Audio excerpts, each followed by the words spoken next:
Welcome to Ask a Puppy Trainer Show. This is where we answer all of your questions about puppyhood. I'm Bethany. And I'm Sparky from the Puppy Academy. We're excited you're here. And now, let's get to the show.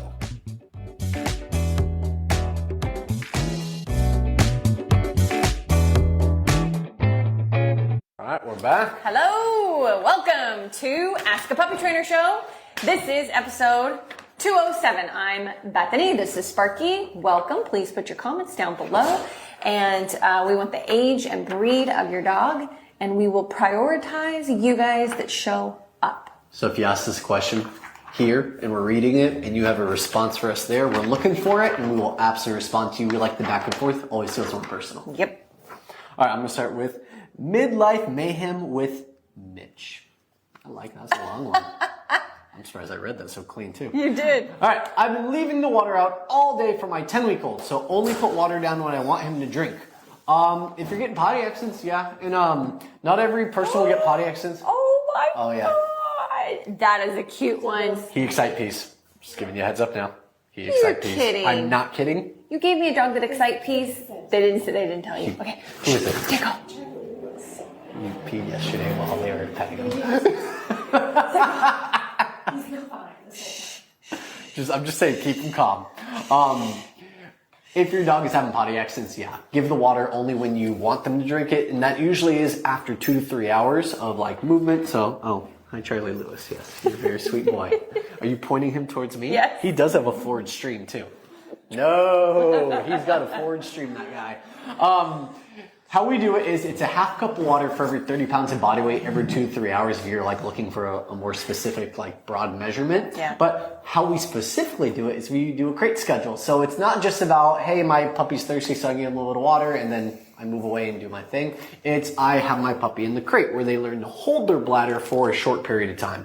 I bring them out of the crate. I give them a quick chance to go potty. I do a little bit of free time where I do walk, play, exercise, a little bit of existence work. And then before they go back to the crate, I'll give a little bit more water right before they go in there. And then for the next hour, hour and a half, 2 hours, however long you're crating for, they learn to hold their bladder for that duration. So there's a certain hold time before they get a chance to go potty. And after they go potty, you do your free time. And right before you give them some downtime again in their crate, in their playpen, on their bed, whatever you're doing, even if it's just a back tie because you've already taught place, that's when I give the water. Don't give too much. The half cup of water for every 30 pounds of body weight. You can overwater your dog, and if you overwater them, some dogs' appetite is a little bit more voracious than others. They'll drink more. That will translate to potty accidents later on. If you're ever curious if they're not getting enough or getting too much, give them the measurement that I just mentioned. If your dog is 10 pounds of 30, then you're doing half cup, third of that. You're doing 1/6 of a cup, which is about 1 ounce of water. Some people would say, hey, that's not enough. If you look at a bowl, it really isn't very much.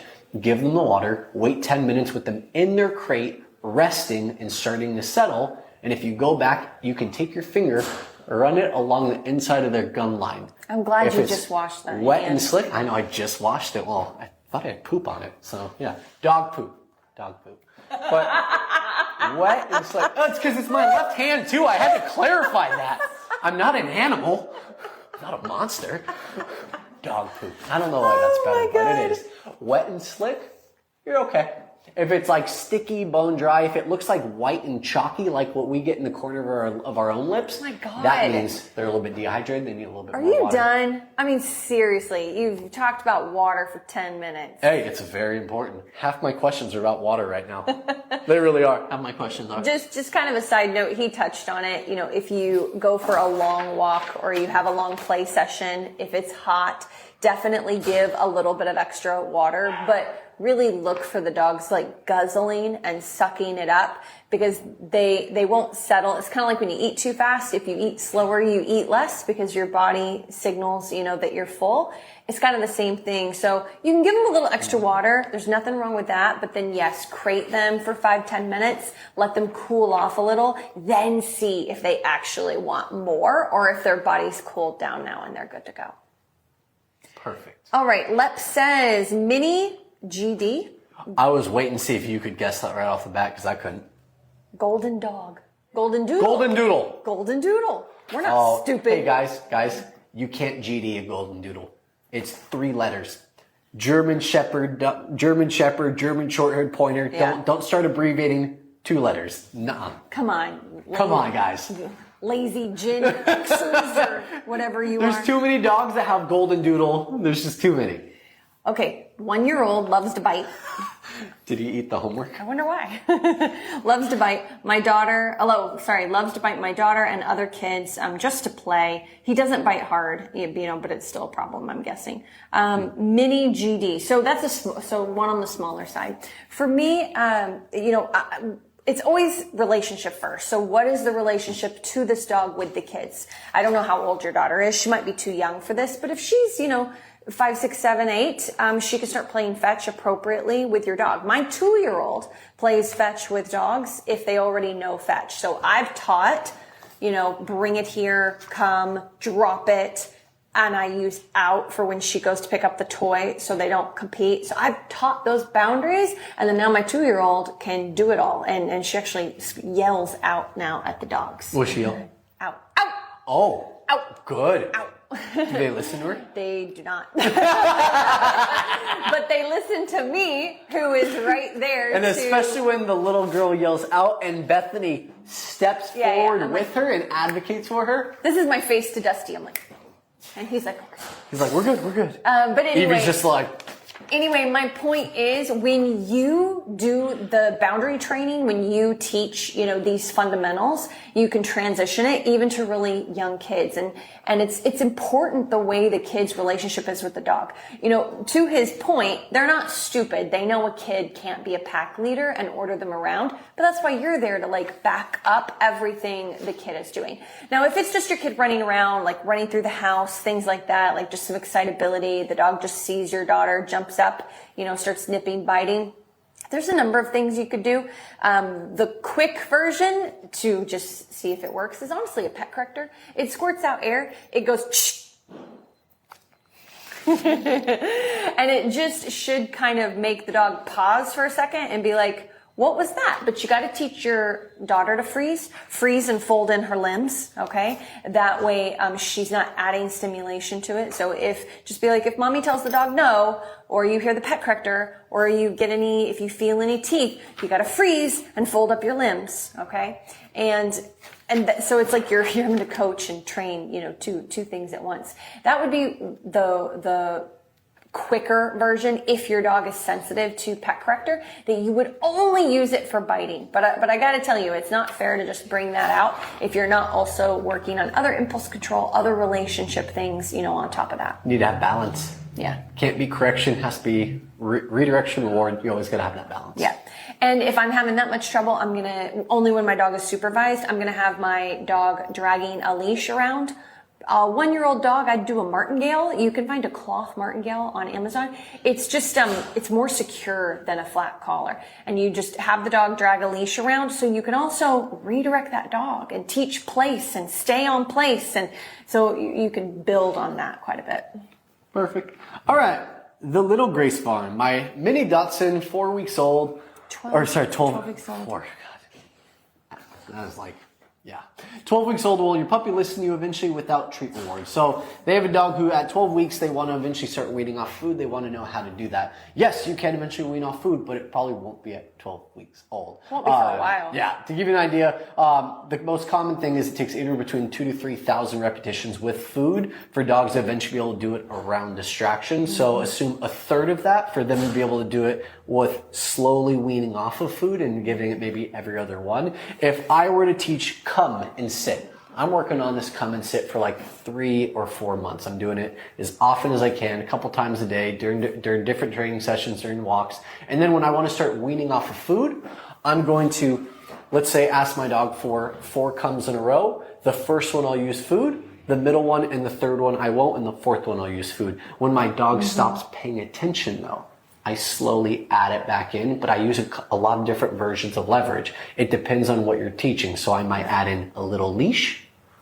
hand command, verbal, some excitement to kind of motivate them to move a little bit. And when they eventually do, I'll give slack and then offer the treat after. So I'll try to slowly wean them off of it, but I'm always willing to go back to the basics. I never wean off permanently. We always go back to it if we need it.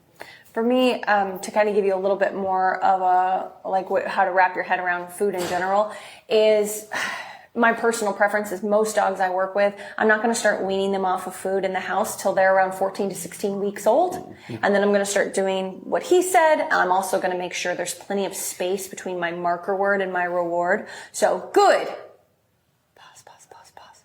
Piece of food. And then sometimes I say good and there's not always a piece of food. So those are some of the things I'm doing. Make sure your hand is not in your training pouch when you give the marker word good or when you give the command. That will help wean off of food as well. But anyway, with that kind of 16 to 18 weeks, inside, there's going to be an exception. If I have company over, I'm going to bring the food back out probably till my dog is around 8 months to 1 year old, depending on their intensity level, if they have fear or reactivity or something like that, depending on what happens. Roughly under 1 year old, I'm going to still bring food out for people coming over and new things happening. The plumber coming over, I'm going to bring my food back out even though I hadn't used it much. And outside, that's a whole different story. So you're going to be using food outside for quite some time. If you have a cute little happy-go-lucky puppy like this dog, I'd be using food easily into 7, 8, 9 months outside for outdoor stuff, for distractions, recalls, obedience, like just everything we're working on. If it's a nice quiet day, I might use 5 pieces of food with a 9-month-old cute happy-go-lucky doodle. Oh my God, poop again. Hey, it's poop on the brain. Anyway, if there's a lot of distractions, I might be using 20 pieces of food. If I've got people coming out of their homes and dogs on the other side of the street and birds flying by. So that really is dependent on your dog, your neighborhood, where you're walking your dog. But if I have like a nervous dog that will take food, I might be using food for 2 years outside. That was exactly what I was thinking. Like outside, Also stages of adolescence too. Yeah. Your dog hits new stages of adolescence. You got to backtrack a little bit, go back to your basics. You re-add food during that, and you just re-wean them off of it. Yep. Just gives you better leverage. Yeah. I see it usually 2 to 3 times with most dogs. 4 to 6, 8 to 10, and 12 to 16 months, right around there. You got to look at food as not this Band-Aid. It can become a Band-Aid, don't get me wrong. But so are training tools. So is a leash on your dog. These are all just tools, like raising your voice or going, hi puppy, whatever it is. Those are all tools in fluctuation of voice. And so you're going to be using all these tools off and on through your dog's whole life. What you want to make sure that you're doing is you're not making your dog dependent on food to listen to you, but the food is still there for payment. There's a huge difference in my 8-month-old dog coming to me because I have food, puppy come, versus my 8-month-old dog just comes to me because I said, dog come, sit down, good. Now I reach in my pocket and I give the food or I throw the toy. So there's a huge difference as they're weaning off of food, whether you're using it to get what you want or for proper payment transaction. Okay, anyway, we can talk about that. What are you eating? All right. What are you eating? This dog is insanely cute. I mean, Problem is he knows it. Dangerously cute. What's this dog's name again? Charlie. Oh, this is one of our Charlies. All right. What are any questions on there yet? No. Ariana says, how can I help? How can I help my dog, 8 years old, and my puppy, 9 weeks old, play together nicely? Does your older dog want to play with your 9-week-old puppy at all? Because that's kind of my question. And I think I see a German Shepherd in your photo, and I hope he's in great health. But 8, 9, 10-year-old Shepherds sometimes they're on their way down. I'm a German Shepherd lover. I've always owned one, like my whole life. At some point, there's one of them is always a German Shepherd. So I say that with like love and kindness. Sometimes that's towards their point where they're wanting to just hang out and chill. But we all hear those stories of like, oh, I got a puppy and my 9-year-old dog came to life and it just gave him a new reason to live. And I'm like, well, first of all, what are you doing with your dog? Are you just not doing anything with them? They lay around the house? Not getting enough walks. That always makes me think that. But the other thing I would say is just what he said. It's not to oversimplify it, but it's like, does your older dog even enjoy puppies? Because if he doesn't, that's okay. Kind of sucks, kind of stinks. Not gonna lie, I have an elderly border collie that used to tolerate puppy's existence and now is just like, please God help me or I'm gonna snap at this dog. That's how Cheyenne became. Yeah, When that's she what got Dusty's last done. 2 or 3 years, it became just a lip lift, a loud bark and growl. They would always usually just kind of move away. Yeah. I have some opinions on this, and this is truly just opinion. It's not even fact or like dog training knowledge. I have an opinion that if you have a puppy and you have an older dog, that puppy is going to be the one still on crate. The older dog might be too if there's any issues between them. But if it's just a really neutral, lazy 9-year-old, 10-year-old dog and a really young puppy, the puppy's on leash. The puppy's in a little bubble boundary around me. If the older dog has any interest to come up, you're taken back. Can't focus. If the older dog has any interest to go towards the puppy and say hello and do all that, I'll allow it as long as the older dog is safe to the puppy and the puppy's safe to the older dog. I'll allow them to kind of come up, go nose to nose, say hello. But it's when the older dog wants to walk away, the puppy's not allowed to follow that older dog. They're still on leash and I'm holding that leash. It's anchored to me, I'm holding it, or it's tethered to something. Because my older dog needs to have an escape from that puppy. They don't want to play for 25 minutes. Very cute. Assuming that's what they're wanting. Like if they're turning because they're just re-engaging, that's different. He's talking about when you can tell the older dog it will be pretty obvious. Done. Yeah, it'll be pretty obvious. They're not going to turn back. They're just going to keep walking. Or irritated or stressed. You'll see a couple different things. You could get a little bark or a growl. Those are all signs. Bring the puppy away. Create a little bit of space. But let me give you now the opinion part, the emotional response. Your older dog has been with you for how many years? So puppies take so much work, time, effort, energy, your time more than anything else though. Ricky. Is that puppy always out of the crate? Always next to you? So is your older dog looking a little depressed, a little sad because maybe your older dog is now always farther away from you because the puppy's always closer? Yeah. And of course you invite your older dog over, but he doesn't want to. He doesn't want to. So he starts going and hanging out in the bedroom. Yeah, you gotta have some balance, guys. Quality of life. You have your old man, your old girl. Make sure you treat them well for the last few years of their life. Make sure that puppy gets some crate time, and your puppy's in the crate for an hour, hour and a half, 2 hours, whatever you're doing with them. Yeah. That's when your older dog gets all the attention. So that's when they get their time with you. Make sure you still balance your time with your dogs. Now, if your German Shepherd likes the puppy for very limited periods of time and actually wants to play, allow that to happen and then just really pay attention when the older dog has had it. And then you intervene and you block and you scoop up your puppy or get a leash on your puppy, redirect, give everybody a break. But the vast majority of the day is going to be your puppy on crate rotation or playpen rotation, and you're working with your puppy, playing with your puppy, and then they're backing away and the old man gets to still stay out and hang out. If there's anything about this equation that we're missing, like if you want to give us more information, we can follow up with that next week. So I also want to next week. No more layers. Because we could keep digging and digging. I have 4 more questions. Because it's so brief, yeah. Okay, K.E. Harris says, best collar leash harness setup for walking. Can you let us know the age and breed of your dog and if you have any behavioral issues? Because also size, weight too. Because that all matters. So breed mix, rough size. Kara says, Vela Beauty. Is it okay? Kara says Vela Beauty. That's not what Kara said. Caravella Beauty. It's okay. My brain's here, I swear. Is it okay? We're all there today. Yeah. What is with us today? I'm so tired. Seriously. Not like last week, though, or 2 weeks ago. That was bad. Is it okay to have puppy toys out all the time? That's such a good question.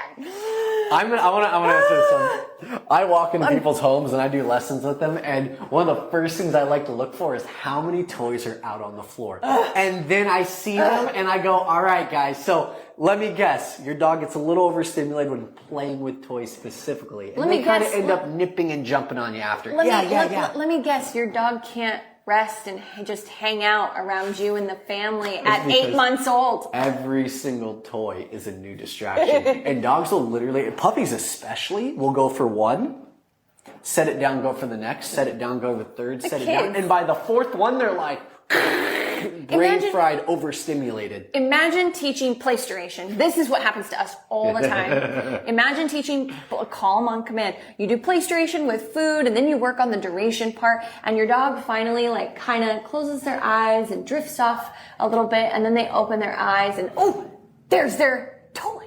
Wait, 15 feet over in the corner. Makes it so hard Or to cultivate a it's on their dog bed. Or it's on their dog bed. Yeah. It makes it so hard to cultivate a calm environment for your dog or puppy. Plus, you are really missing out on the value of using toys to build a relationship with your dog. There are dog trainers out there that dedicate their lives to rehabbing dogs through play. And the reason I bring that up is because that's how valuable the toy, because it's hunting. I mean, that's what it is. Your dog is practicing hunting. And so, using that to build a relationship with your dog of give and take and fun and impulse control and all of that is so incredibly valuable. And you miss out on that if the toys are just everywhere. Now, there is an exception. Do you have anything else to add before I do my exception? No. Okay. So sometimes I come across these ridiculously adorable, calm puppies. They're usually retriever mixes. Mm-hmm.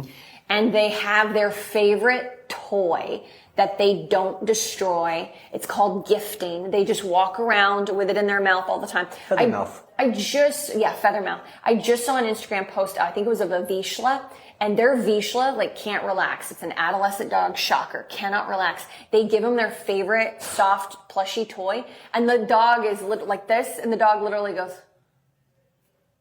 it was hilarious. I haven't even seen one that drastic. That's crazy. So I understand that aspect of things. You might have a dog that really loves to hold things softly in their mouth.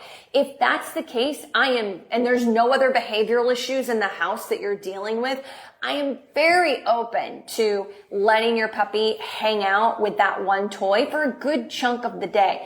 But it cannot be all of these toys out and laying around for numerous reasons. Overstimulation, lack of using resources properly, practicing destroying things, not being able to, fully settle in the home. There's just a whole bunch of reasons. Yes.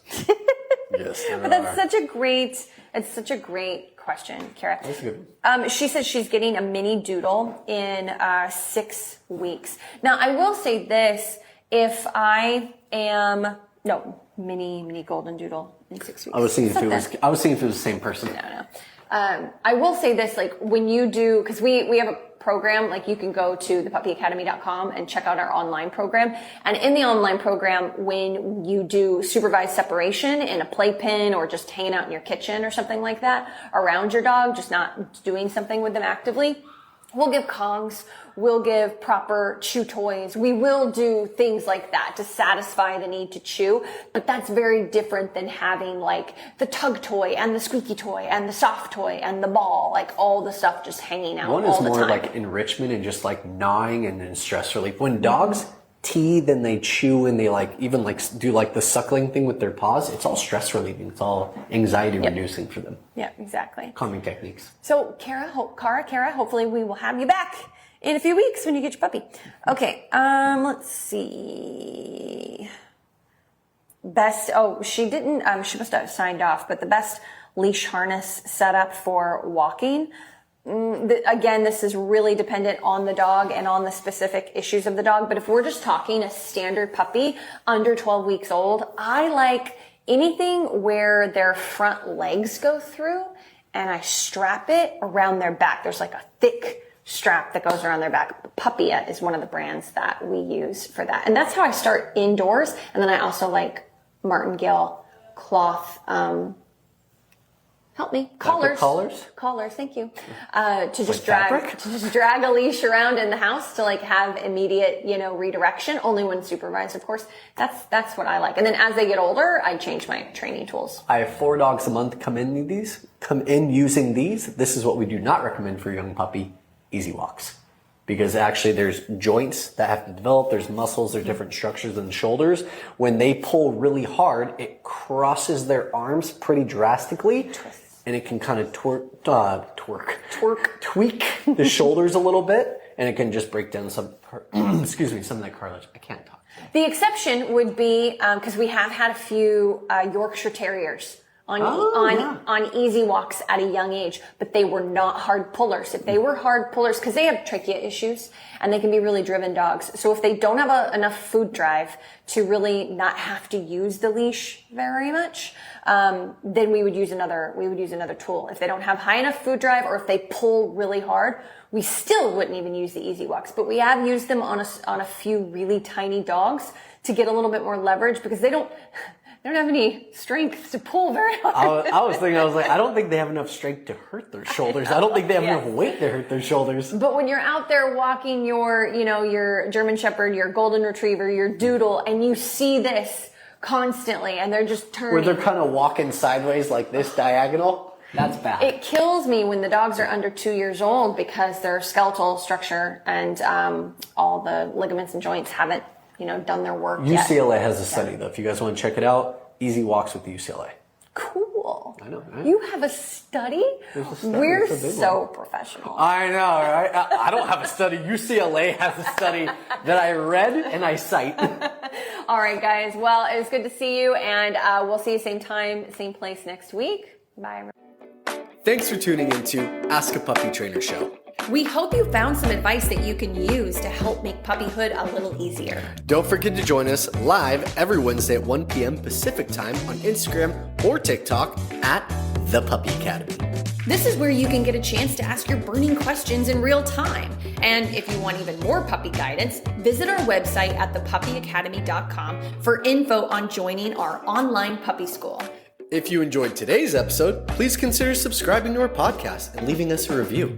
These reviews let more people find us and supports us on our mission to help as many puppy parents as possible around the globe. Thanks for listening, and we'll see you in the next episode.